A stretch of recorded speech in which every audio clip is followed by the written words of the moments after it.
Thank you very much. We'll start by signing three very important bills. And Will, would you discuss them, please? Yes, sir. This is H.R. 2808. This is the Homebuyers Privacy Protection Act. The congressman here was the lead sponsor, so I think maybe he John Rose, yes. Say more about it than I John, can. please.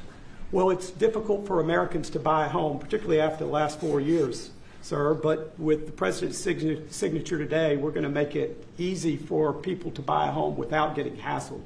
For years, their private personal information has been bought and sold in the open market, resulting in them getting innumerable phone calls and text messages. But with your signature today, we're going to put an end to that so that when Americans try to realize the American dream of owning a home, they're able to do so without being harassed. Good job. Good. It's a great honor, John.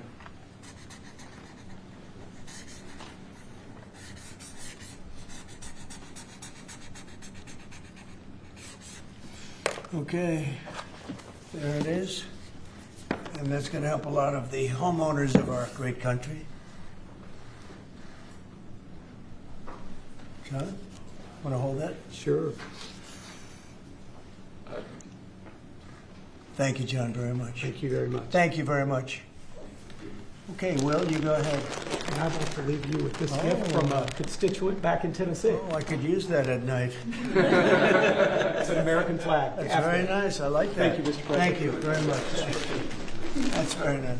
Next, we have a number of executive orders for your attention, sir. Okay. From 1789 until 1947, our nation won some of its greatest military victories under the direction of a Secretary of War operating within a Department of War.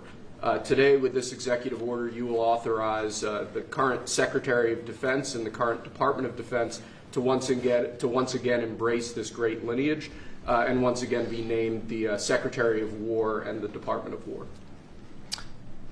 So this is something we thought long and hard about. We've been talking about it for months, Pete and I, and Dan. Dan came into the fold. By the way, a great general. He headed up the, I wouldn't call it an attack. I'd almost call that one maybe even more than an attack. What he did with Iran, you saw the success of that operation. It was perfect. In fact, this was sent to me by the great company that makes that particular B-2 bomber, and it was flawless. It was actually flawless. They flew for 37 hours back and forth, and there wasn't a bolt that was out of condition. There wasn't an engine failure. There was no problem. It was a perfect attack, and it knocked out any possible nuclear capability for Iran, which nobody wanted to see, and we weren't going to put up with. So great job, Dan. And we've been talking about this Department of War. So we won the First World War. We won the Second World War. We won everything before that and in between. And then we decided to go woke, and we changed the name to Department of Defense. So we're going Department of War. And I'd like to ask our Secretary of War to say a few words. Pete Hegseth. I think it's a much more appropriate name, especially in light of where the world is right now. We have the strongest military in the world. We have the greatest equipment in the world. We have the greatest manufacturers of equipment by far. There's nobody to even compete. And you see that with this and so many other things. The Patriots are the best. Every element of the military, we make the best by far. So, Pete, I'd like to ask you and maybe Dan Raisin-Cane to say a few words, please. Mr. President, thank you. After winning a war for independence in 1789, George Washington established the War Department, and Henry Knox was his first Secretary of War. And this country won every major war after that, to include World War I and World War II. Total victory, Mr. President, as you said. Then 150 years after that, we changed the name after World War II from the Department of War to the Department of Defense in 1947. And as you pointed out, Mr. President, we haven't won a major war since, and that's not to disparage our warfighters, whether it's the Korean War or the Vietnam War or our generation of Iraq and Afghanistan. That's to recognize that this name change is not just about renaming, it's about restoring. Words matter. It's restoring, as you've guided us to, Mr. President, restoring the warrior ethos, restoring victory and clarity as an end state, restoring intentionality to the use of force. So At your direction, Mr. President, the War Department is going to fight decisively, not endless conflicts. It's going to fight to win, not to lose. We're going to go on offense, not just on defense. Maximum lethality, not tepid legality. Violent effect, not politically correct. We're going to raise up warriors, not just defenders. So this War Department, Mr. President, just like America, is back. Thank you for your leadership and your clarity. We're going to set the tone for this country. America first, peace through strength, brought to you by the War Department. We're back. All right, thank you very much. Very well stated, and really it has to do with winning. We should have won every war. We could have won every war, but we really chose to be very politically correct or wokey, and we just fight forever. And then we'd, win. We wouldn't lose, really. We just fight to sort of tie. We never wanted to win wars that every one of them we would have won easily with just a couple of little changes or a couple of little edicts. I was told that ISIS would take 5 years to win, and Dan Kane, when I told him how long would it take, he said, I think about 4 weeks, sir. I said, what do you mean 4 weeks? I was told 5 years by the people in Washington. You know who they were? 5 years. I said, you can't do it in 4 weeks. I actually flew to Iraq to meet with him, and I met him at a big air base, and remember that famous day, right? It turned out to be a famous day for our country because you're now the head of the Joint Chiefs of Staff, which is the biggest deal. And he is, because he did things that everybody said he couldn't do. So they said it was going to be 5 years, and he knocked them out in about 4 weeks total, 100%. We took over, and ISIS was gone, and pretty amazing. But we never fought to win, and now if we have to fight it all, we solved 7 wars. We have the one that I thought was going to be probably one of the easier ones, and that's with President Putin and Ukraine. And that turned out to be one that's a little bit more difficult, but the 7 are done. They were supposed to be much more difficult to solve. I solved every one of them, and we're going to get the other one done too. But it turned out to be a little bit more difficult than I thought. And it'll get done or they'll be held to pay. But because they're losing 6 to 7, it used to be 5. I used to tell you 5. Now it's almost 7. I guess 7,000 people last week. 7,813 people, young soldiers, died. Russian and Ukrainian, not American soldiers.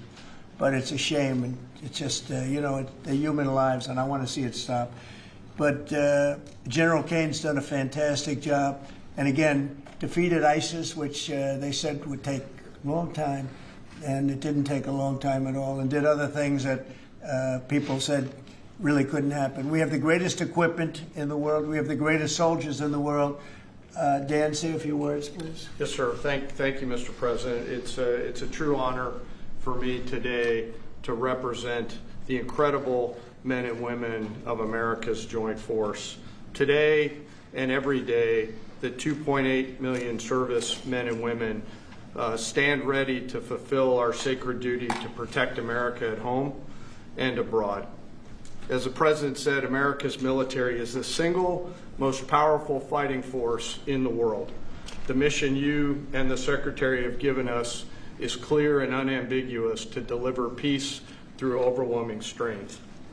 And I remind everyone that the U.S. military can reach any adversary at the time and place of our choosing.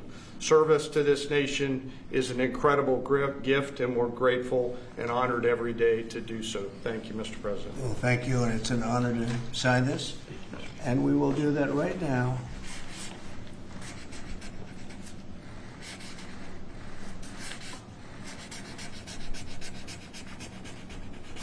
I think that's a big one, I'll be honest. I think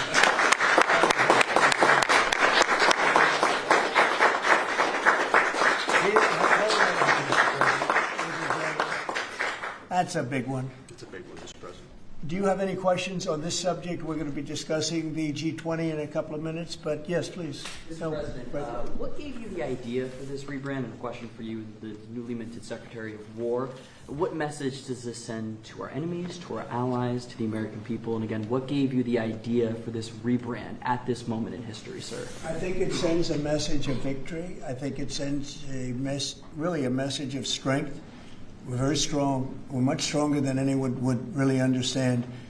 And again, you know, having the great equipment, we have just so much better. You look at all of the, just any of it, submarines as an example. We're 20 years ahead of anyone else. Nobody even compares. And I let a lot of this happen in my first term. You know, we totally rebuilt our military. And then, of course, you had that catastrophe in Afghanistan where they gave up a lot of the equipment, but a relatively small amount, but a lot. It was a lot in Afghanistan. I think it was the most, General, I'd say it was the most embarrassing day in the history of our country, the way that happened, the way they went to the wrong airport. They should have gone to Bagram, not the local little airport with no security, with tight quarters, etc. You know what happened. I think it was the most embarrassing moment in the history of our country, frankly. That was under the Biden administration. That was terrible. And we were going to be leaving, but we were leaving with strength and dignity. We were going to keep Bagram because Bagram's 1 hour away from where China makes its nuclear weapons. We're going to have that all to ourselves, a big, beautiful place built many years ago from money that today would be the equivalent of, you know, many, many billions of dollars. You couldn't build it. The longest runways, the most powerful runways in terms of load capacity. And we just walked away from it. So stupid. And they were fools. The people were fools. No, we have the strongest military, and I think that indicates we have the strongest military. And, you know, we had it, and we won World War I, we won World War II, we won everything before, and as I said, we won everything in between. And we were very strong, but we never fought to win. We just didn't fight to win. We didn't lose anything, but we didn't fight to win. We could have won every one of those wars quickly, but they went a route that I think was probably politically correct, but not correct for our nation. So I think the Department of War sends a signal. Yeah, please. Mr. You alluded to this a little while ago, but you said that this rename is a, quote, a good reflection of where the world is at right now. How do you square naming it the Department of War when you've been pursuing peace in so many different parts of the world? Well, I think I've gotten peace because of the fact that we're strong. If we weren't strong, those 7 deals I told you about, the 7 wars, a majority of them wouldn't have happened. They happened for 2 reasons, trade and our strength. Those are the 2 reasons. And probably strength may be more important than trade. So if we, I was very proud of all those wars. Those were wars that could not be settled, and I settled all of them. And we'll get the other one settled also. That'll get settled. But without the strength, we wouldn't have settled any of them. Yeah, please. Mr. President, is it your expectation that Congress will codify this name change in the law? I don't know, but we're going to find out. But I'm not sure they have to. We're signing an executive order today, but we're going to find out. We're going to see. If they do, we're going with it, and we're going with it very strongly. There's a question as to whether or not they have to, but we'll put it before Congress. Do you know how much this rebrand will actually cost? And are there any concerns about, you know, the Pentagon's mission of actually cutting back on spending? But not a lot. You know, we know how to rebrand without having to go crazy. We don't have to recarve a mountain or anything. We're going to be doing it not in the most expensive. We're going to start changing the stationery as it comes due and lots of things like that. We're not going to be doing things like have been done in the past when they changed the name of forts that shouldn't have been changed. Those names of the forts should not have been changed, at least for the most part. And as you know, many of them have been changed back already. At the request of the communities, every one of those communities said, we want our name back, like Fort Bragg as an example. The people in that community wanted that name back. They refused to call it anything else but Fort Bragg. So we're not going to be spending very much money on that. Yes, please. When you spoke with the Europeans and Zelensky earlier this week, did you preview this for them, and did you say what security guarantees they might be involved in? This has nothing to do with anybody but the United States of America, the people of America. This is who I talk to about changing a name. This is a very important change because it's an attitude, and we know how to win. We've been winning, and we're going to win like you've never seen. Wait till these factories start to open up that are being built all over the country. You're going to see things happen in this country that nobody expects. We have over $17 trillion in investment coming into the country. We never did anything even remotely close to that. No other country has either, by the way. So you're going to see things that are pretty amazing. But It's really about winning. And what about the security guarantees aspect of that with Ukraine, sir? Well, we'll work that out. We'll help them. Look, we want to save a lot of lives, so we'll do something with that. I think people expect that. We'll help them. Europe will be first in by far, and they want to be first, and they want to see it end. Europe wants to see it end, and it'll end. It'll end all of a sudden. It's going to come together. You watch. Yeah, did you want something? Right here. Yeah, behind you, please. Yes. Yes, sir. You haven't been shy about taking bold, decisive, offensive action to protect American values. Strikes in Iran, strikes this past Tuesday on the positively ID'd Trinidad Nicaragua narco-terrorists. Is that going to be a critical function of the Department of War? It depends on the individual instance. You know, we don't want drugs coming in from Venezuela or anybody else or any place else, and we'll be tough on that. We don't want human trafficking. We don't want to see people coming in where they open their prisons from all over the world and they dump their prisoners into our country, which is what they did in the Biden administration, where they took insane asylums and places that held people that were seriously mentally ill, mentally incompetent, mentally dangerous, and they dumped those people into our country, and we're trying to get them out now. What they've done, what the Democrats and Biden have done to this country will go down in infamy, what they have done to our country, and especially that. You know, they created the worst inflation we've ever had. That's nothing compared to what they did with the people in our country right now. And we're getting them out, and it's not easy when you have the liberal judges destroying our country, but we've won them all. We've won it all, ultimately won it all. Hard process. It should be easy, and we know who it is. We know exactly who we're looking for. We had 11,000 murderers dropped into our country. We've gotten a lot of them out. Or in some cases, they're so dangerous, we were afraid to get them out because they'd come back in. But for the last 120 days, 0 people came in. Can you imagine? This is me speaking, but these are figures developed by, they say, a pretty liberal group of people. They admit that 0 people came into our country. Think of that. A year ago, it was millions of people were coming in. Millions. They were coming in. You could look at them and you could say, big trouble. And that's what we have in our country. But we're getting them out, and despite that, we're doing really well. Yeah, please, Brian. Comment on recruitment levels across the military. Yeah. Well, the recruitment's the most exciting thing. So when I was campaigning for the office, numbers were coming out that the recruitment numbers, generally, you could speak to it better than anybody, the recruitment into the military, all branches of the military, and police and firemen and everything else. Anything having to do with like a public service, the numbers were horrible, record-setting bad. And now they're record-setting good. We're setting every record every month for recruitment. We're packed in the Army, Navy, Air Force, Marines, Coast Guard. My beautiful I love Space Command. I love Space. I see Space Command, but Space Force has been. We've got a waiting list of people wanting to go in. A year ago, especially a year and a half ago, you know, when I took the lead in the polls, which was very early, it really helped with the recruiting. And when I won from November 5th on, it's been amazing. And over the last 4 or 5 months, we're just packed. It was very hard to get police officers. Now the departments are loaded up. Everyone wants to be a policeman or woman.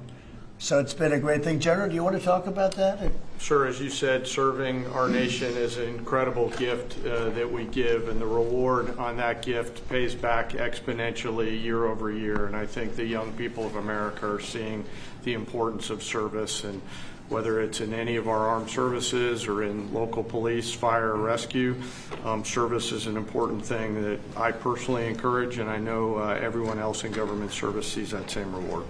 And Peter, on recruitment, what do you think? I was down at Fort Benning, the newly properly renamed Fort Benning, yesterday, watching Army basic training, and they're so full they can't barely handle the throughput.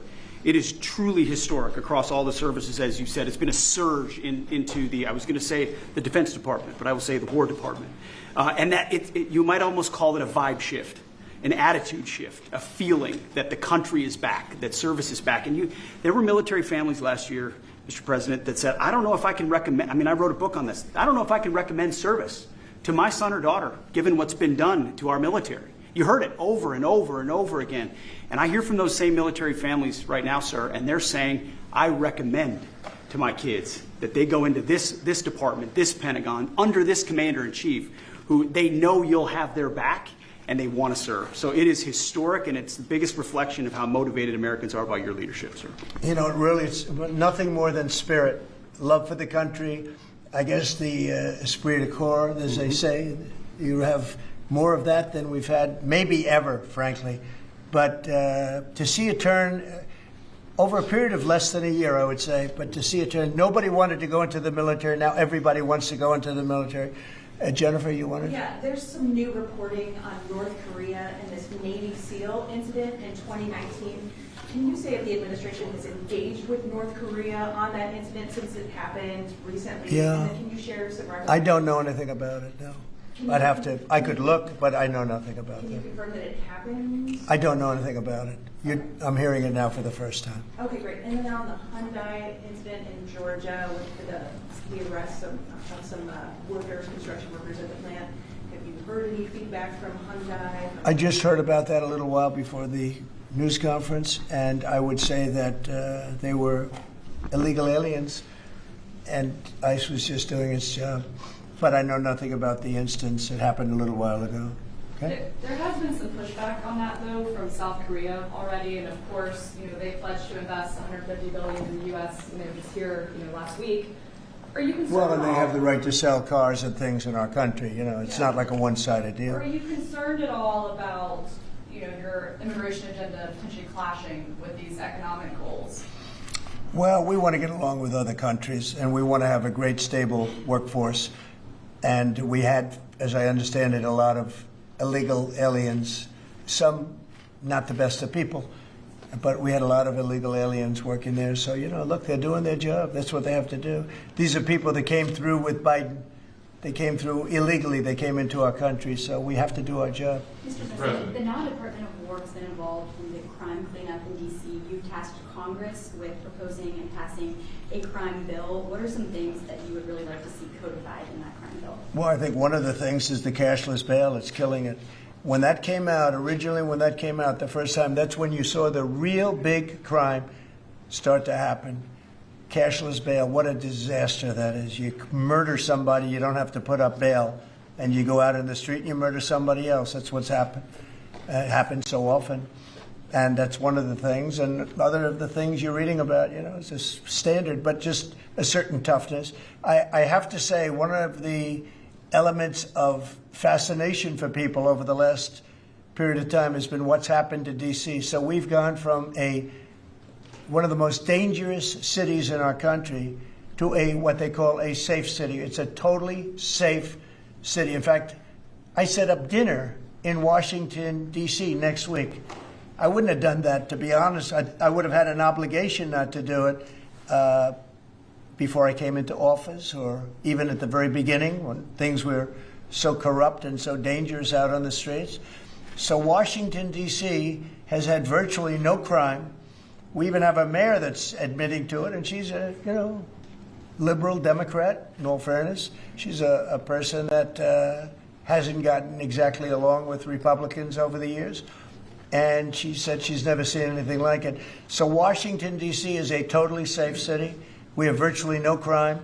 It's gone from the most unsafe city in the United States, almost, just about, to one of the safest cities, maybe the safest city in the United States. That's a tremendous compliment to our military, what we did. The National Guard's done a fantastic job. Yeah, please. Mr. President, can I ask about Florida real quick? Florida House Speaker Daniel Perez was at the White House yesterday as part of a leadership summit. Yes. And we understand you met with him separately. Mr. President, what did you two talk about? And also, did you explore him running for Florida Attorney General? I didn't. We didn't talk about that, but he's done a fantastic job. He's respected all over the country, really. He's a leader, and he's done just a fantastic job. We didn't discuss anything having to do with his future. I'm sure he'd be very good at that. My second question, Alligator Alcatraz, sticking with Florida, a major ruling appeals court blocked the federal judge's order to close it, and if you remain open for now, your reaction? I think they've done a fantastic job in building it, the governor and everybody else that's been involved. It's an incredible facility. It's housing people for usually a very short period of time before they get brought back to their countries. As you know, we focus on criminals before we focus on anybody else, and we're taking thousands and thousands of criminals out every month out of our country, some of them murderers. And I think Florida's done a great job by building it, and whether it's Alligator, Alcatraz, or anything else you want to call it, I was there. I visited with the governor, with other people. I guess Nikki was there. Tom Homan's been there a lot. A lot of people have been there from. It's an amazing facility for what it is. It's not a hotel. It's not supposed to be a hotel, but they've done a great job with it, and I'm very happy with the judge's decision.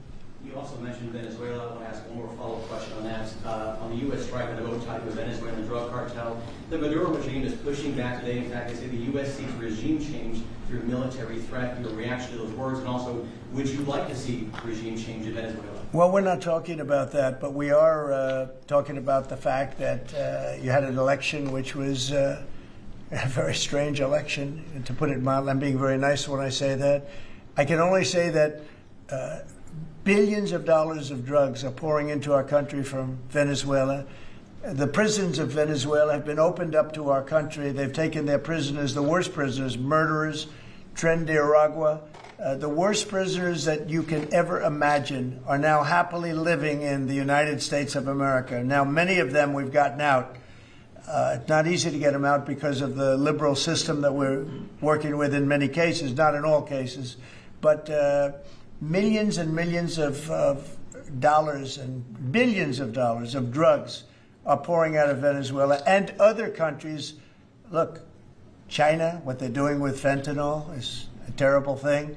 It comes through Canada and it comes through Mexico, but a lot of it's coming through Venezuela. Venezuela's been a very bad actor, and we understand that. And when you look at that boat, you see the bags of whatever it is there. Those bags what those bags represent? Hundreds of thousands of dead people in the United States.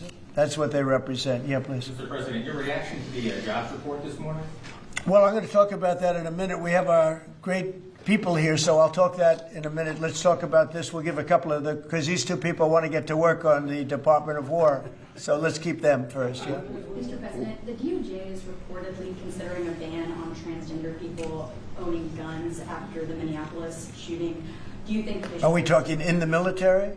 In general. Okay, I thought you were talking about in the military. I'll I'll refer to that then differently. Because it's not a military question, I'll be able to pass on that very nicely unless you'd like to talk about it. No, Pete doesn't want any part of that question. Yes, please. Mr. President, who do you blame for losing India to China? In your post earlier today in the morning, you did put that out. I don't think we have. I've been very disappointed that India would be buying so much oil, as you know, from Russia.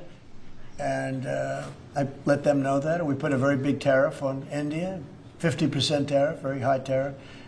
I get along very well with Modi, as you know. He's great. He was here a couple of months ago. In fact, we went to the Rose Garden, and the grass was so soaking wet. It was such a terrible place to have a news conference. I said, well, let's use a beautiful white stone emblematic of the White House, okay? And it's been very well received. But we had a news conference on the grass. That was my last news conference I had on the grass because everybody sunk in. You probably sunk in. Every reporter out there, they ruined their shoes. We made that change. It's been a really well-received change. Yeah, please, go ahead. On Venezuela, you've sent F-35s down to Puerto Rico. You've sent naval vessels into the Caribbean. You're concerned about drugs being illegally sent into the yeah. How do you describe this buildup, this situation? Well, I just think it's strong. We're strong on drugs. We don't want drugs killing our people. I believe we lost 300,000. You know, they always say 95, 100,000. I believe they've been saying that for 20 years. I believe we lost 300,000 people last year. I know families that lost their son. Those families will never be the same. I know a family lost a daughter, a beautiful daughter. In fact, it was like she took something that she thought was like a minor deal, and it turned out to be riddled out with fentanyl, the size of the head of a pin. and you're dead. And no, we're stopping the drugs. We're going to save a lot of people. Look, whether it's 100,000, but it's not. It's 350,000 people died last year from drugs. And we're not going to let that happen to this country. Think of that. Think if you're in a war and you lose 300,000. We'll lose 600,000 in the, pretty much between Gettysburg and all of that, the Civil War, we lost, 600,000. So we're losing half of that every year to drugs. We're not going to do it. We're not going to allow it to happen. You think of the wars. If we lost 600,000 people in a war, but we lose that every 2 years, more than that. So it's 300 to 350,000 people. And when I see boats coming in, like loaded up the other day with all sorts of drugs, probably fentanyl mostly, but all sorts of drugs, and we're going to take them out. And if people want to have fun going on the high seas or the low seas, they're going to be in trouble. I will tell you, boat traffic is substantially down in the area that happened. And they called it the runway. It's a runway to the United States. And boat traffic is very substantially down on the runway. You can imagine why. I think anybody that saw that is going to say, I'll take a pass.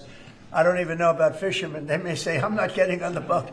I'm not going to take a chance. What happens if Venezuela flies jets over U.S. naval vessels again? Well, I would say they're going to be in trouble. We'll let them know about that. We heard that happen, but it wasn't really over, not like they described. But I would say, General, if they do that, you have a choice of doing anything you want, okay? If they fly in a dangerous position, I would say that you can, you or your captains can make the decision as to what they want to do. All right? Sure. Sir, How close we did they get, have Mr. one more. President? You said they didn't go over.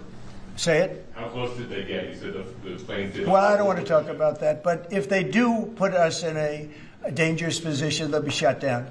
Thank you very much, everybody. So we're going to now cover the G20, and I'm going to let these people go back to the Department of War and figure out how to maintain peace. Okay? Thank you very much. Thank you. Congratulations, General. Thank you very much. Appreciate it. Great job. Sir, just before G20, we do have one more EO Okay. for you today. And I should also say that the Department of War EO that you signed was actually your 200th EO since you came Wow. back into office on January 20th. That's more than Joe Biden did in his entire term in office, more than Obama did in either of his 2 terms in office. So it's a momentous accomplishment, and congratulations. That's sir. good, but Biden never signed one. No, yeah, They you've were done signed every by one the- up in here. They've been signed by the auto pen, right? Didn't he? So we really beat him by much more than you think. The 201st executive order, sir, this relates to hostages and wrongfully detained Americans. This provides a new legal mechanism to declare foreign countries to be countries that engage in those sorts of practices and gives your administration powerful tools to get American hostages out. This has been a Right. focus of your administration this time around. Adam Bowler's here, and he's done incredible work already. This will give him even more. I think it's great, and more Adam's tools. amazing. So, Adam, do you want to describe how many hostages we've gotten out together, you and I, and you and a couple of other people that we know, and Yes. me and a couple of other people that you don't know, but we've gotten a lot of hostages. Do you want to describe it? Mr. please? President, you brought Sure. back 72 hostages since your term. If we compare that to President Biden, he has gotten 20 taken. So he is negative 20 taken. 20 taken. They don't take our people so often. So, Mr. President, That's good. when we spoke, you said that that was a primary focus, and I'll tell you the job is easy because of you. And we paid nothing, too. We pay nothing. We They don't pay exchange. $6 billion. They always paid $6 billion for 5 people. $6 billion. It was just a number I kept hearing. Not only that, $6 billion plus we'd get like 1 person, and they'd get 6. They got one, the Prince of Doom, they called him. He was the #1 arms merchant anywhere in the world ever. And they got him out. And on top of that, we paid money. So, no, we don't do that. You know, once you pay money, then a lot of people start disappearing. They start grabbing reporters, too. They think the reporter is going to get a lot of money. And to me, they would. You'll be well taken care of. I better stress that, because otherwise we have headlines. He said this or he said that. No, I'm not smiling about it. But they would. They'd be grabbing reporters. They'd be grabbing everybody. And especially when you pay the kind of money that Biden and Obama, they used to pay money that was crazy. We don't pay. And if you don't pay, they find it to be not a lucrative business anymore. That's fantastic. Would you like to say something? So it's really Spihar, Special Envoy Bola, it's Rick Grinnell, it's Steve Witkoff who brought Americans home.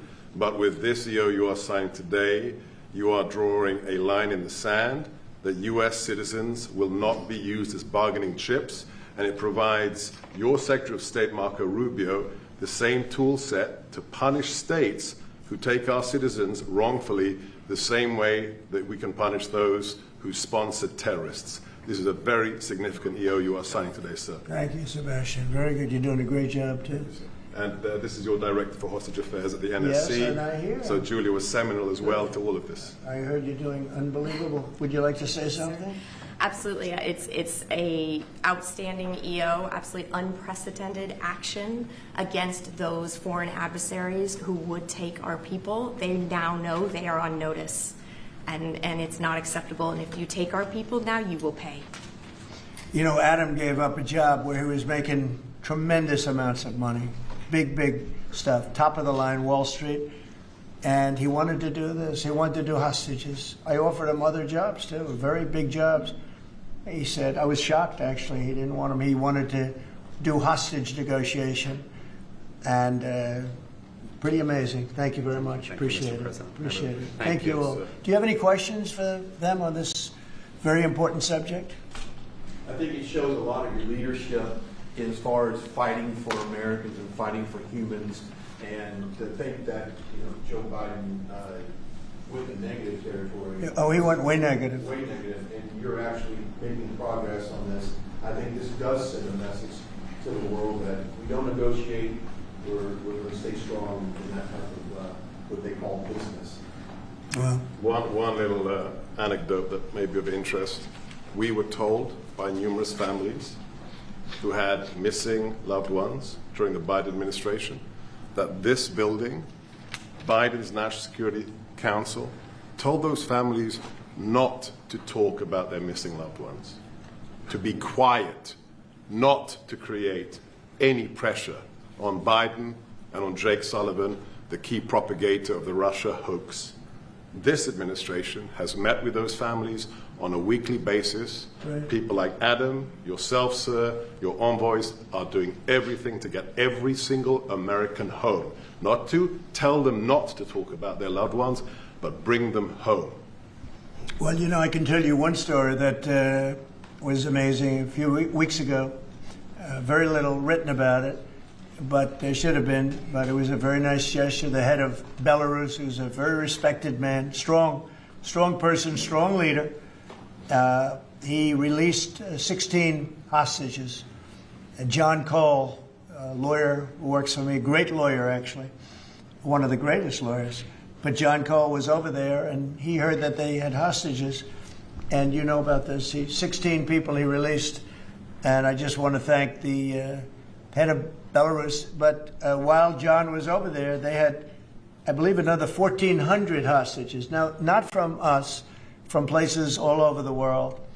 And just pretty tough place, in all fairness. But they had 1,400. And I believe they're going to be releasing a lot of those 1,400. They're not... I think very few, if any. We got pretty much ours back, and we didn't pay anything. But I very much gave my respects to the leader of the country.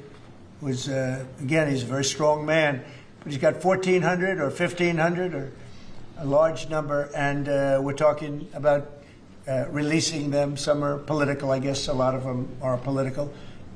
And looks like they're going to be released at some point in the pretty near future. So it's a great thing. They have to respect your country. If they respect you and they respect your country, they release it. If they don't, then you have to pay $6 billion. I mean, $6 billion. Can you imagine that, paying $6 billion? Kind of related, but not really. But could you comment on Tina Peters, who's been locked up behind bars from Colorado within the election? I think you put out a truth a couple days ago about it. We have a wonderful woman who was an election official, and she saw cheating in Colorado, and she viewed it as horrible, and she said, "What's going on here?" And she went to the machine and she tried to open to find out whether or not it was cheating. And they went to her and they said, "Did you touch this machine?" "Yes."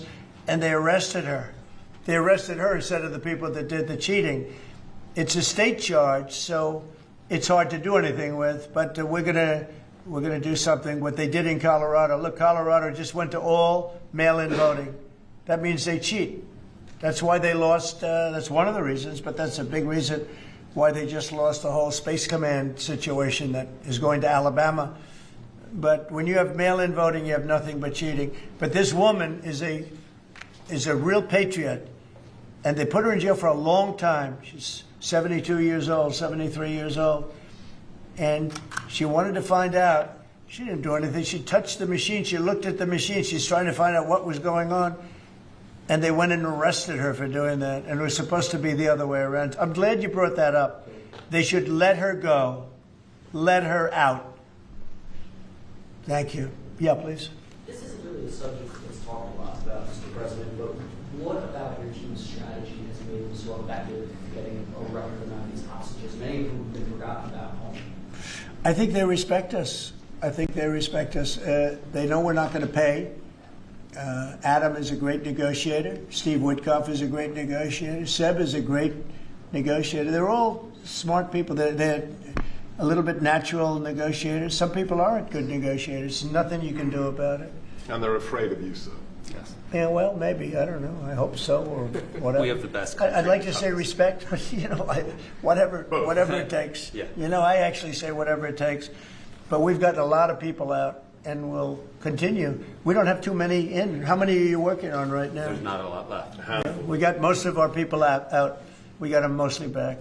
Mr. President, do you have an update on the negotiations to release the rest of the hostages in Gaza? We're in very deep negotiation with Hamas. We said, let them all out right now, let them all out, and much better things will happen for them. But if you don't let them all out, it's going to be a tough situation. It's going to be nasty. That's my opinion. Israel's choice, but that's my opinion. They got to let them out. You got 20, plus you have about 38 dead people. Young, beautiful, dead people. And I'll tell you, the parents want them every bit as much, almost more, than as if their son or daughter were alive. But you have many dead people that are coming out as part of the deal. It's 20 people, but I think of the 20, there could be some that have recently died, is what I'm hearing. I hope that's wrong. But you have over 30 bodies in this negotiation. Can you believe? I mean, we negotiate for people that are living here. We know that at least 30 people are dead, and we're negotiating to get them out. The parents want them back so badly, as if they were alive. Every bit as much. It's really pretty amazing. It's very sad. I'm in the middle of it. And I put out the other day, I said, we want all 20. We don't want to, I was the one with myself and my people, Steve Witkoff, and Jared Kushner was great on this. But they got a lot of people out. We got almost all of them out. They're down to 20. But Adam, we got like a tremendous number out. But I always said, when you get down to the final 10 or 20, you're not going to get them out unless you're going to do a lot. And doing a lot means capitulation. That's no good either. It's a very tough situation. But I put out the other day, let them all out. Every single one. No more twos and ones. We'll give you one this week, and in 2 months we'll give you 2 more. And there's negotiation going on right now. Okay. And real quick, what is the biggest challenge negotiating with Hamas right now? 10 to 20, what do they want to let them free? Well, they're asking for some things that are fine. Look, you have to understand, you have to remember October 7th. People forget October 7th. It's not an easy thing to forget, right? But people forget, or they maybe purposely forget October 7th. So, you have to put that into the equation very strongly. It's amazing. Some people even deny it. They deny it. They're crazy. But I've seen tape that's as violent as anything that you can imagine. Many of you have seen those same tapes. So you have to put that into the equation too. So it's not an easy situation. It's a tough one. But there are 20 people, maybe a little less, but there are 20 people that we want out. We want the bodies of these parents. They are. I've never seen anything like it. The level of love that they have. They want their children back. And I see demonstrations, big demonstrations in Israel about the hostages, not about the war, about the hostages, which puts Israel in a tough position because it's tough to prosecute a war when you have people they want the 20 people back. They just want them back very badly, and everything that goes with it. So it's very sad. Thank you very much. We're going to talk now about the G20. I figured we could wrap 2 or 3 up. The last time I took a day off, everybody said bad things happened to me. You know that, Seb? I took 1 day off. I didn't take it off. I was working. In fact, I was here. But I didn't do a news conference, and they said bad things happened to the president. Well, that's fake news, Mr. President. It's fake news. If you look, Biden, he had a press conference. He missed it for about a year, right? About a year. And I never saw any stories like that about him. He didn't have, and when he had one, they'd ask him, "What flavor ice cream do you like?" He'd say vanilla. How many times have they asked him that question? What's your favorite ice cream, sir? Vanilla. Okay, that's enough. Thank you, ladies and gentlemen. They don't have to go through this, but we all have a good time. I only do it for one reason. I think it's good for the country. And we are very transparent. There's never been transparency like we have. There's nothing to hide. So thank you very much on this, Will. Great job. Appreciate it. Appreciate it. So we're going to talk about Florida, the great state of Florida now, because it's going to be a very exciting thing to host the G20. And as we celebrate our nation's 250th anniversary next year, the United States will have the honor of hosting exactly that, the G20 summit, right here in America for the first time in nearly 20 years. This afternoon, I'm thrilled to announce that the 2026 G20 conference, which will be, I could read off the countries that we're talking about, but you know who they are, I think. Does anybody want me to list them specifically? Jennifer, you're okay? Okay, but will be held in one of our country's greatest cities, beautiful Miami, Florida, where we have the mayor with us, Mayor Suarez. And I want to thank Francis for being here. I thought he might be in this office. He almost got there. It was a couple of us. Right? A couple of us. It's not as easy as they think, right? It's not that easy. But he's an amazing guy, very popular in Florida. The agenda for next year's summit is being organized by Treasury Secretary Scott Bessent, who is right here. Hi, Scott. I saw him standing over there, nice, tall, good-looking guy, but he moved very quickly. Carolyn, you did a good job. Does Caroline do a good job, would you say? Is she a star? How do you compare with the last administration's person? No? You don't want to get into that. Yeah, I think we're very happy with Caroline. But Scott Bessent is talking about a good job. He's done a fantastic job, and we're very proud of him. He's very much involved with the G20. And the NEC director, Kevin Hassett, is truly a talented guy. And he's certainly being thought of to go to a different position, and we'll find out about that pretty soon. I don't know. Would you like to be that? I won't ask you that. I think, who wouldn't want it? I think it's the greatest position in the world. You come out, you make a speech, and then you go away for 30 days or 40 days, and you come out, make another speech. The market goes up or down depending on what you want to say. I've never seen an easier position than that. Unfortunately, you need good instincts, so we have somebody in there now that doesn't have them. We call them too late.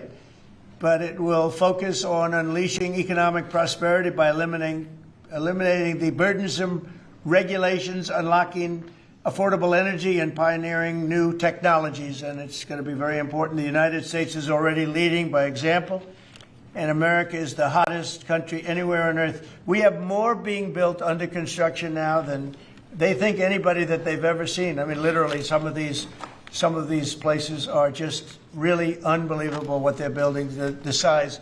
If you spent $50 million on a shopping center someplace, it's a big building, pretty big building. But when you spend $50 billion on essentially a building, a building has gone up for $50 billion. They're going to be building their own electricity. and many of them have been given permits already to go, and they're starting construction. Some have started construction quite a while ago, and very early in the administration. We let them do that. You know, we have a grid that's obviously an old grid. It's been around for a long time. Could never handle the kind of numbers that you're talking about in terms of electricity, and we're letting them build their own plants. They build their own plants with their structures. So they build their structure, they build their buildings, and they build an electric producing plant with it, like Con Edison in New York that I grew up with, and like others that make electricity. They make it for New York. These plants will make it for their building, for AI. Then you have a lot of the car plants going up. Most of them won't need that kind of electricity, but they have the right to do that also. So we're allowing companies to build electric plants. They've become, essentially, Scott, I guess they become utilities, right? If you think about it. And it's very exciting. We're going to end up with more electricity than China, and it's going to be built at no cost to us. And I'm telling them, build more than you need, and you'll sell it back into the grid. So they'll be able to sell it back into the grid on top of everything else at no cost to the American taxpayer. It's very exciting. And frankly, if we didn't do that, we wouldn't be leading with AI. We wouldn't be probably even doing any AI. It would be 20 years to get an approval. So they're building massive amounts of electricity as we speak. We've eliminated $5 trillion worth of federal regulations, another big thing since I took office. And if you remember the first term, we took out more regulation than any other president in history times. You could add the top 4, and they wouldn't come anywhere close to what we were. That's one of the reasons we had such the most successful 4 years of any president economically, and this is blowing it away. I think this will blow it away. When these plants start to even getting close to opening, I think you're going to see numbers that we've not seen before. And we've increased oil production by more than 300 barrels a day. That's a lot. Blue-collar wages are rising at the fastest rate in 60 years, and trillions of dollars of investment is pouring into the USA. It's going to be over $17 trillion very shortly, and nobody ever thought a thing like that was possible. What made it possible were, number one, they were happy with November 5th. They were happy with the election. And number two, the tariffs are bringing countries in. I mean, it's so vital to our country. It's before the courts now, and I hope we're going to do very well. We had 4 great opinions just come out, as you know, from judges. In a couple of cases, there were Obama-appointed judges that felt they had to do what was right for the country. So I respect that greatly. I respect them for doing it. But we have very strong opinions, and it'll end up going to the Supreme Court. And it's just vital for the country. Vital, absolutely. We're at a level that we've never thought we'd be at, and it's because of the tariffs. Countries are pouring into our country because of you avoid tariffs if you build here. If you don't build here, you pay a lot of money. But if you build here, so what people are doing is they're coming in, they're building here. No different than what other countries have done to us.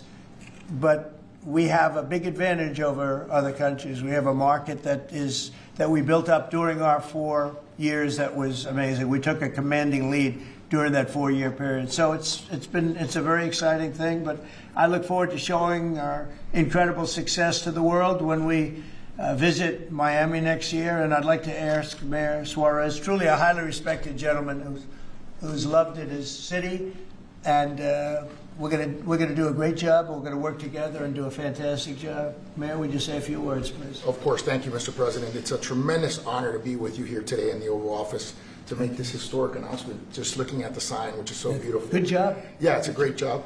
As you know, Mr. President, you were elected by double digits. You were the first Republican president over 30 years to win Miami-Dade County. And you did it because you followed through on your promises. And in Miami, what we're doing is we are following through on those promises as well. We've kept taxes low. We've kept people safe. We've leaned into innovation. We've grown 150% in the last 10 years. We've created one of the most intriguing ecosystems in the world.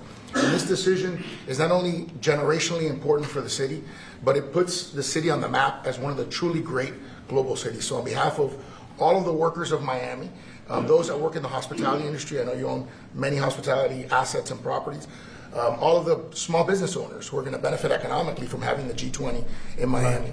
Tremendous benefit. It's going to bring in millions and millions of dollars. We just say thank you. We thank you for believing in us, We thank you for highlighting our city in a time where we have the lowest homeless rate in 11 years.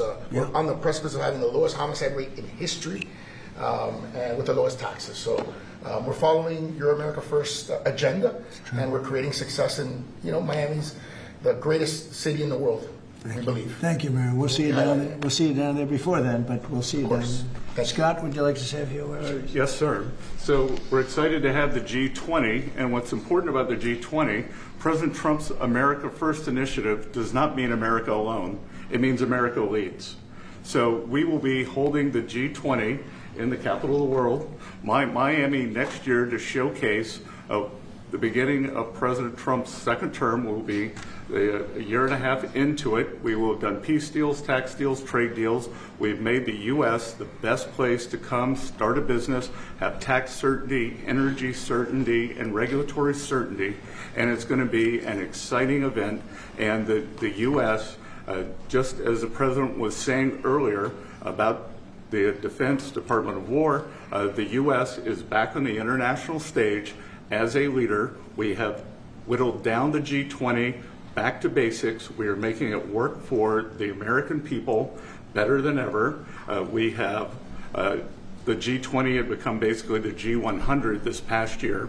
So it will be a concentrated group in Miami seeing the best America has to offer with American leadership, thanks to President Trump. Thank you very much. Great job, and a great job you're doing.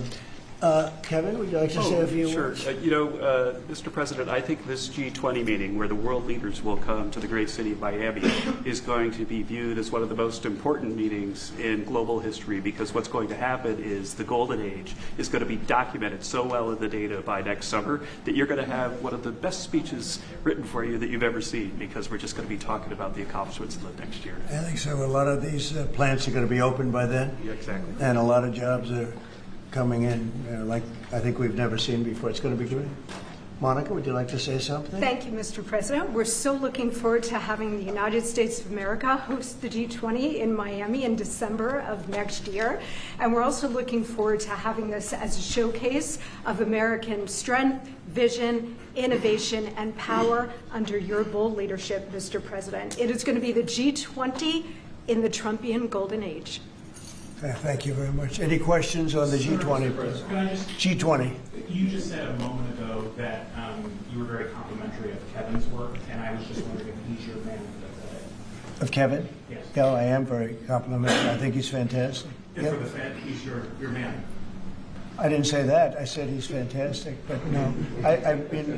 I sort of know who I'm going to pick, but no, I didn't say anybody in particular. But Kevin is certainly one of the three. They say four, but probably three. That he's a highly respected person. He's great. He's great. He believes in low interest rates, and we all do. But sometimes you have to raise them to stop inflation. We had the worst inflation, I guess, essentially that we've ever had in the Biden administration, and it really hurt people. Costs are way down. Our energy costs are way down.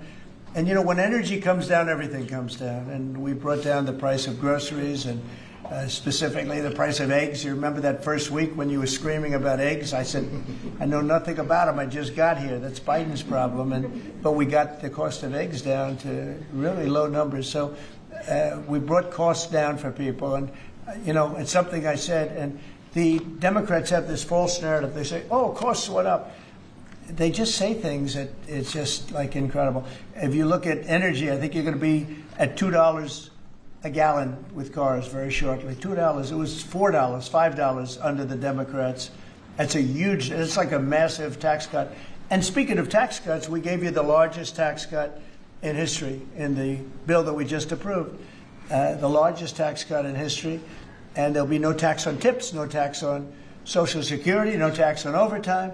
One of the big things you get is you buy a car and you borrow money to buy the car, you're allowed to deduct your interest, which, Scott, has never happened before.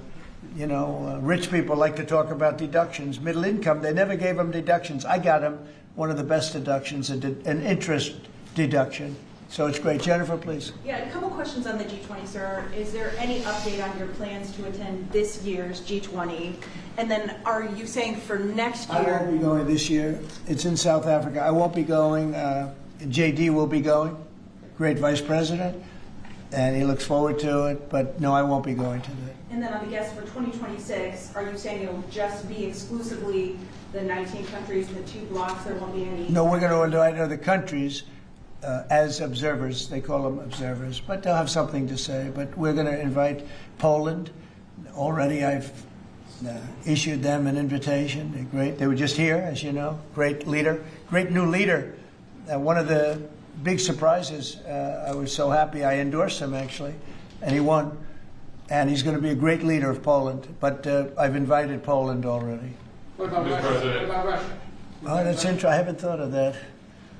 No, I haven't thought of that. That's an interesting question. I'm going to think about that for a little while. Mr. President, you just mentioned that the tax cut bill. Why the rebrand from One Big Beautiful Bill? Oh, I just save words. I said the bill. It's one big. I actually call it the great. I actually call it the great big beautiful bill. But it's a lot of words. Is that how you want Republicans to kind of talk about it? When I just want them to say what's in it. It's an incredible bill for the middle class, for the working person. You know, we are a party of the working. It used to be the opposite. The Democrats were for the working people, and the Republicans were supposedly for the rich. The Republican Party's taken in millions of people, and the Democrats have lost millions of people. They've gone crazy. Honestly, I think they're crazy. What's happened to them, I don't know. They suffer major Trump derangement syndrome, and it's turned out to be actually a disease, but it's a disease of weak people and stupid people, because all we do is we cut taxes, we create great policy. Their policy is so terrible. They refuse to acknowledge, as an example I see today, it's a big debate again, the women, they don't want men playing in their sports. They don't want it. The Democrats want men to play in women's sports. I saw the great governor, we have Governor Youngkin, talking about it today, that the woman who's running against our Republican candidate, who's excellent, is like so much into the, men being able to use women's bathrooms. Okay, what's that all about? Men playing in women's sports, wants open borders. Again, once they want, actually, after what we've gone through with millions, I think 25 million people came in from prisons, from mental institutions, drug dealers, drug addicts. They're pouring into, they poured in, now we have none coming in. The border's been sealed for a long time, actually almost since I got into office. Remember when the Democrats said we need legislation? I didn't have any legislation. I said close the borders. And now the borders for the last 4 months, not one person has been allowed to come into this country illegally, not one. Done by people that would normally like to see you look bad. Those are the numbers. So it's been an amazing job. Yeah, please. Mr. President, this is going to be a major event and a major meeting for South Florida, for you, for Mayor Suarez. I know this is not until next year in Miami, but do preparations begin today? And if so, what is being done? They've already begun. We first had to deconflict our Basel with the dates, and so we have already started doing that. And so thanks to the president's team. He started a long time ago, actually. If you knew him, he was working on this long before this press conference. Yes, sir. It's in good shape. Going to be great. Mr. President, we learned this morning that we've lost 78,000 manufacturing jobs this year. How do you explain it? Well, one thing we have is, we have the interest rates are too high. That was, a matter of the Fed. But the other thing is, so many different elements aren't included yet. And one of the things we've learned, and we learned that the hard way, watching over the last few months, are the corrections that people have been making. They'll say you're losing jobs, and then they'll say, by the way, we have a correction a month later of, 100,000 jobs are missing. They actually had a correction once of 850,000 jobs. But I'll let Kevin just speak about that a little bit, because I heard him speaking about it this morning. I thought he did very well. Please. Well, thank you very much, sir. Well, I think that if you look at the indicators, there's capital spending boom, industrial production at an all-time high. The Atlanta Fed says GDP now is north of 3%. And so all the indicators are saying that things are really strong. And what we've also seen is that Goldman Sachs put out a study yesterday that said that the August number tends to be really messed up because of seasonal adjustment things, and they tend to be revised way up. And so I think if they were revised up, which has happened on average over the last 15 years by about 60,000, then everything else would make sense. But right now we're puzzled about the BLS numbers and looking forward for new leadership there to make it so that the numbers are more reliable. And again, we're building, they've started building all of these factories and plants, including car factories. Car factories are coming back. We lost more than 50% of our car production over the years. And I think we're going to get all of it back. It's coming back in really rapidly. Really, we're building a lot of car plants. Indiana, places that you don't think of it so much are taking, but also Detroit, lots of places it's coming in where I think we're going to get everything. We've lost it over a period of 40 years, and I think we're going to get it all back in a very short period of time. And big ones, big plants, incredible plants that were never going to come back. Without the tariffs, they wouldn't have come back. And I think without the election on November 5th, they wouldn't come back either. The election was very important also. Yeah, please. As we've been here, Mayor Adams of New York has announced that he's staying in the mayoral race there. Can you react to that, but also tell us? No, I mean, he has to do what he wants. No, I mean, he's free to do what he wants. It would seem to me, and everybody in this room, including you, that the only way you're going to beat the communists, because you have a communist running, which is fine. I'll have to deal with a communist in New York City. I never thought that was going to happen. This is something I didn't think was going to happen, Scott.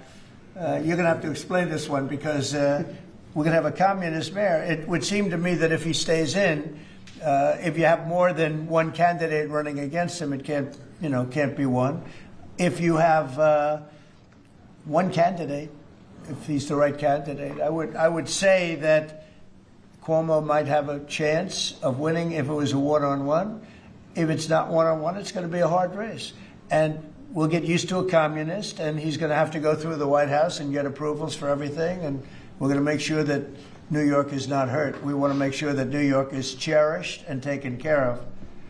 And so I didn't know he was running or not running. But you didn't offer him an ambassador? No, I didn't do that. No, I wouldn't do that. It's nothing wrong with doing it, but I didn't do that. We asked for the G20. We understand that it'll be held at Doral. Yes, it's going to be at Doral, yeah. You considered that with the G7 last time you decided against it. Why go forward with it now? Well, I think that everybody wants it there because it's right next to the airport. It's the best location. It's beautiful.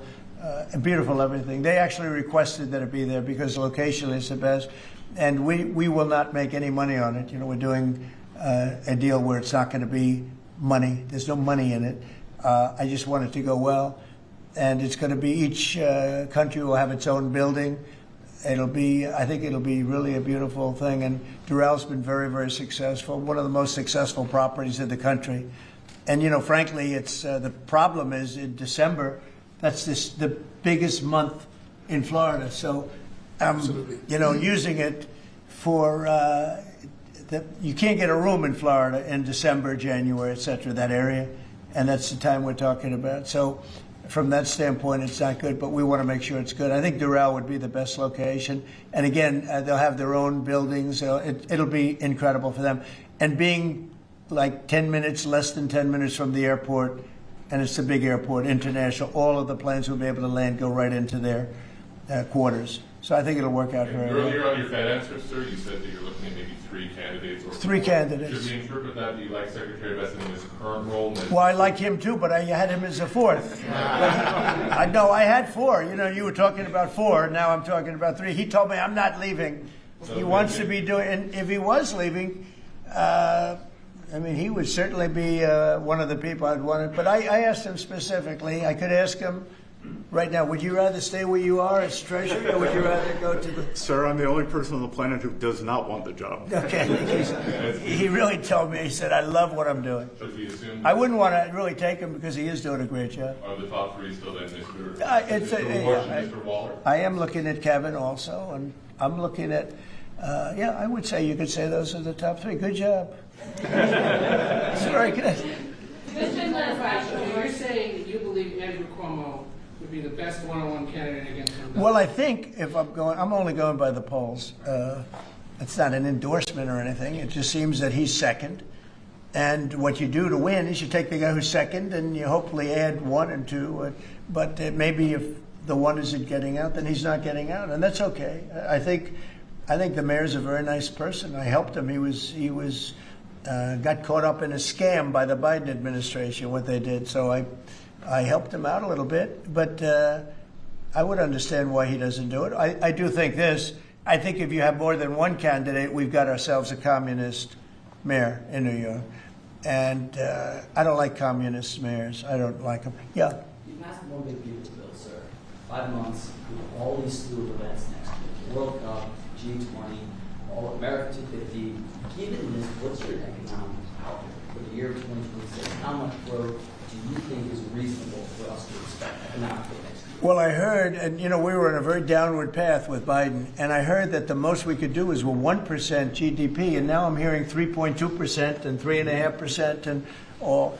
And our big year won't be really next year. I think it'll be the year after, because when these plants start opening up, it takes a period of time to build them. We're going to have tremendous job growth. It's unprecedented. We have unprecedented in history. There's never been anything like it, because we're going to have more than $17 trillion invested. There's never been anything like that. If we did $1 trillion in 1 year, and this is 6 months, 7 months, because we really focused on it over the last 6 months. But we're going to be doing. Nobody's ever seen numbers like this. When this stuff starts opening up, our country's being rebuilt. And by the way, Washington, D.C. is being rebuilt. In addition to the fact that we have a safe city now, and our National Guard was fantastic and worked with the mayor, worked with everybody, we're also doing a refurbishing of Washington. We're going to redo some of the roads, the surfaces. We're going to redo the medians. We're going to take the broken tiles off the tunnels and put brand new tiles up. And we're going to regrass all the parks. They're going to be regrassed by people that build world-class golf courses, and not necessarily people that work for me, because I don't care about that. I just want to, I'm very good at grass. Grass has a life, just like you have a life, right? It has a life. Well, this grass has been up longer than, it's like 4 lives, okay? That's why there's a lot of areas where there's just no grass. But we're going to regrass all of the parks. We're going to, in a year from now, you won't even recognize it. Graffiti's gone, the tents are gone, the medians falling into the roads are gone, the potholes will be gone, the marble's going to be polished and beautiful. It's all going to be beautiful. We're working with Clark Construction, who's one of the, well, definitely the biggest here, one of the biggest in the country, and they've been great. And we're going to do about a 10-mile radius from the White House, from the Capitol, looking sort of at both of them, go right in the middle of both of them and start drawing circles, and everything is going to be spit-shine. When the head of Poland came here last week, and when other leaders came here, a lot of them have been here over the last 8 months. I said, what do you think? And they said that we're a little surprised at the look, the filth on the road. Now it's much better. We've got it much better, but we have to do some construction things. I mean, you have medians that are all broken and rotted and rusty and disgusting. And they're all going to be changed. You're going to have a very different look. You're going to have the look of prosperity, not the look of poverty. But the big thing right now, initially, is we have no crime in Washington. We literally have no crime. They said it's down 87%. It's not down 87%. It's down like 100%. We have almost no crime. People are going to restaurants that wouldn't have even thought about it. And I know families that have gone 4, 5, 6 times to restaurants over the last few weeks. And you people are in the same category. I mean, yes? I agree on that. Thank you. It's a whole different place, right? No, that's very nice. And you're so tough usually. I like her now. Right? No, because she was truthful. Is that a correct statement, Brian? Yes, sir, it is. I heard you were actually mugged. You're a big, strong guy. I can't do anything when he has the gun. No, you can't. You say, thank you very much, right? Yeah, follow up on the beautification of DC. Yeah. Yeah. Just out front of the White House is a blue tent that originally was put there to be an anti-nuclear tent for nuclear arms. It's kind of morphed into more of an anti-American and sometimes anti-Trump at many times. Where is this blue tent? Right in front of the White House on the North Lawn on the other side of the Black Gate in Lafayette. I haven't known this. All of us in here walk right by it every day. It is an eyesore. Oh, I didn't know that. Take it down. Take it down today, right now. Nobody told me that. So you're saying there's a blue tent? It's been there for 30-plus years. It was originally a peace tent, but it's kind of morphed into Well, something. yeah, morphed into radical left. Okay. Well, what I've heard. Is it in the Ellipse? Where is it? No, it's in on Lafayette Park. It's actually Lafayette Park. Take it down. Okay. Okay? What's interesting about it is that I've had people tell me it's a public health hazard because people sleep in there, they eat, there's rats. Yeah. But also it could be a national security risk because people can hide things in there, they can Okay. weapons in there. We're going to look into it right now. Yes, We have removed over 50 tent sites. Not 50 tents, hundreds and hundreds, maybe 1,000. I think it's over 1,000 tents, but 50 sites.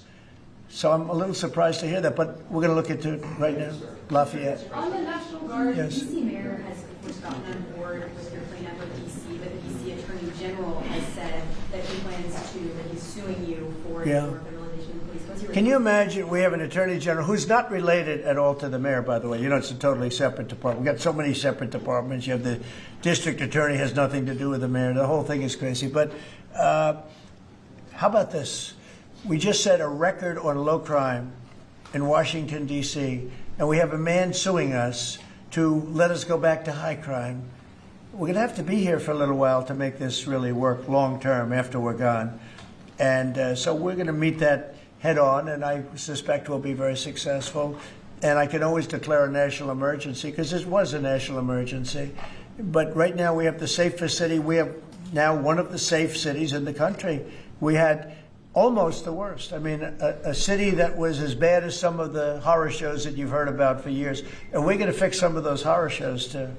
Okay? President, the Google ruling today that you posted on Truth Social about the Europeans fining Google. So Google is a great company. Yeah, Google is a great company, American company. Apple is a great American company, and so many others. And the European Union, I don't know why they do it, but they have been finding them numbers that have been astronomical. More so before I got here.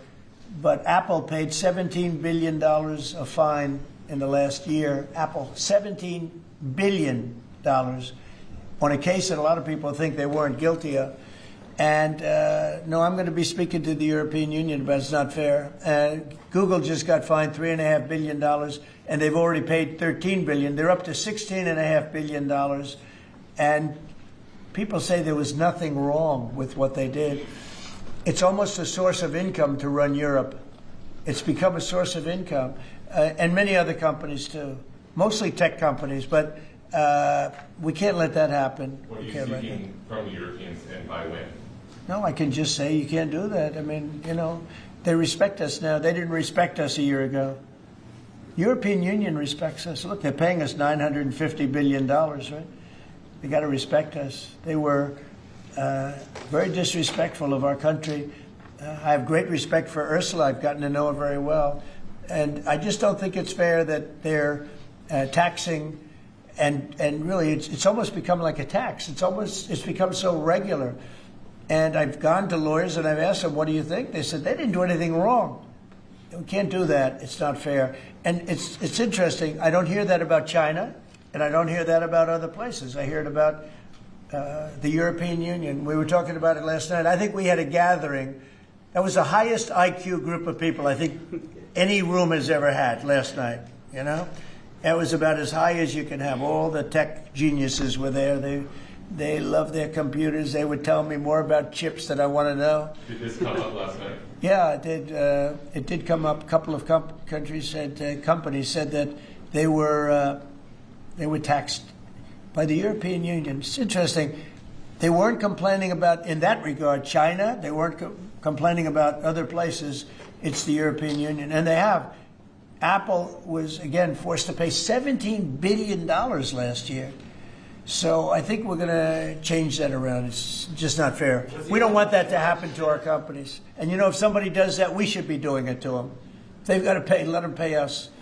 But you just can't do that to our companies. Yes. Was Elon Musk invited to the dinner last night? I wanted to go back to the G20 real quick in Miami. You know South Florida very well. Many cities are being considered for the G20. Was this a hard decision, or did Miami just stand out to you? It wasn't a hard, really. I mean, look, it's got the weather. we're in December, so it's, cold in some places, and that's beautiful too. Cold weather's nice. It's all nice, depending on the city. But no, Miami really wanted it. The mayor really wanted it. The people down there really wanted it. You might just address that for a second, Mr. Mayor. Yeah, as I said, a conference of this kind does two things. Number one is it puts us on the global map with the great global cities, and I think that's something that we've been trying to achieve for a generation. And I think number two, it's a tremendous boom for your economy. As the president knows, he has multiple hospitality assets, and the working people of Miami, the small business owners, are going to benefit tremendously from the economic impact of a conference like this in our city. So it's an image thing, but it's also benefiting working people in our community. Do you think Xi and Putin will attend the G20? They're members. That's an interesting question. I'd love them to if they want to. They can, as observers. They'd be observers, so I'm not sure they want to be an observer. But Sir, if they want to, another we can certainly Florida- talk. Can I ask you another Florida question? The vaccine mandates that were rolled back for school children. What do you think about that? What's your- Well, I think we have to be very careful. Look, you have some vaccines that are so amazing. The polio vaccine, I happen to think, is amazing. A lot of people think that COVID is amazing. There are many people that believe strongly in that. But you have some vaccines that are so incredible. And I think you have to be very careful when you say that some people don't have to be vaccinated. It's a very tough position. So I'd give you an answer. I'll give you a feeling. But just initially, I heard about it yesterday, and it's a tough stance. Look, you have vaccines that work. They just pure and simple work. They're not controversial at all. And I think those vaccines should be used. Otherwise, some people are going to catch it, and they endanger other people. And when you don't have controversy at all, I think people should take it. Okay? One more follow-up on your comments on the taxes. On the upcoming tax bill, are you discussing, do you want that new tax bill to eliminate inflation from calculating capital? When you say the upcoming tax bill, because when you have an upcoming, we just passed the biggest tax cut in the history of our country. So there's nothing upcoming. There's something that we just passed. So we passed the biggest tax cut in the history of our country for the middle class, for the worker. And that's the only bill that we're really talking about. We did a good job. It's very comprehensive. And I will say the Democrats, if you gave them every point that they wanted, every point that they've dreamt of all their lives, you wouldn't get one Democrat vote. They really are. They've become deranged, sick. It's crazy. If you gave them a list of the top 10 things that the Democrats wanted and you put them in a bill to get passed, you wouldn't get one vote. It's the only thing they have. They stick together, but they're dying. They're down to 16% approval rating, the lowest rating in history for either party. And we have the highest rating we've ever had. The Republicans have the highest rating we've ever had. On the National Guard, have you decided which city that you want to go into next? Yeah, I have. I have. I'm not going to say it now, but yeah, I have. We're going to go into another place and straighten it out. And I will say this: I watched today. I didn't know that was continuing to go on, but Portland is unbelievable. What's going on in Portland? The destruction of the city. Are you going into Portland? Well, I'm going to look at it now because I didn't know that was still going on. This has been going on for years. So we'll be able to stop that very easily. We'll be able to stop. But that was not on my list, Portland. But when I watched television last night, this has been going on. You wouldn't be standing if you were the mayor. You would be. Can you imagine what they're doing? They're walking in, throwing smoke bombs into the store. These are paid terrorists. Okay. These are paid agitators. These are professional. I watched that last night. I'm very good at this stuff. These are paid agitators. They get paid money by radical left groups, not radical right groups, radical left groups. And they get paid a lot of money. And you see it with the signs. They all have perfect signs that are printed. They look as good as that sign. Those signs aren't made in basements. They're made at professional printing offices, and they cost a lot of money. These are paid agitators, and they're very dangerous for our country. And when we go there, if we go to Portland, we're going to wipe them out. They're going to be gone, and they're going to be gone fast. They won't even stand the fight. They will not stay there. They've ruined that city. I have people that used to live in Portland. They've left. Most of them have left. But what they've done to that place is it's like living in hell. Yeah, go ahead. Thank you for your statement before. AP is reporting that you would be banning visas to delegations who will be attending the UNGA, the UN General Assembly, including Brazil. Your reaction on that, sir? That who's banning them? The Trump administration. Well, we are talking about things. We're very upset with Brazil. We tariff them very high because of the fact that they're doing something that's, very unfortunate. I love the people of Brazil. We have a great relationship with the people of Brazil, but the government of Brazil has changed radically. It's gone very left. It's gone very radical left, and it's hurting Brazil very badly. They're doing very poorly, very, very poorly. So we'll see. And are you ready to reset relations with India at this point? I always will. I'll always be friends with Modi. He's great. Prime Minister, he's great. I'll always be friends, but I just don't like what he's doing at this particular moment. But India and the United States have a special relationship. There's nothing to worry about. We just have moments on occasion. How are trade talks going with India and with other countries that you haven't reached a trade deal with? Secretary of Esther? They're going great. Other countries are doing great. We're doing great with all of them. We're upset with the European Union because of what's happening with not just Google, but with all of our big companies. They just hit them with these unbelievable fines, $17 billion and $14 billion. And they use that money to run Europe. It's almost become like common. It's almost become a yearly occurrence, like it's a tax. And so it's very unfair. I want to thank you all very much, and we'll see you around. We're going to see you in Florida, but we'll see you a little bit before that, I suspect. Okay? What are you having for dinner? Thanks, guys. Thank you, Chris. Well, I'll be having something good here. I'll be at the White House. Thank you. Thank you very much. If you like this video, then like, share and subscribe to ET Now World.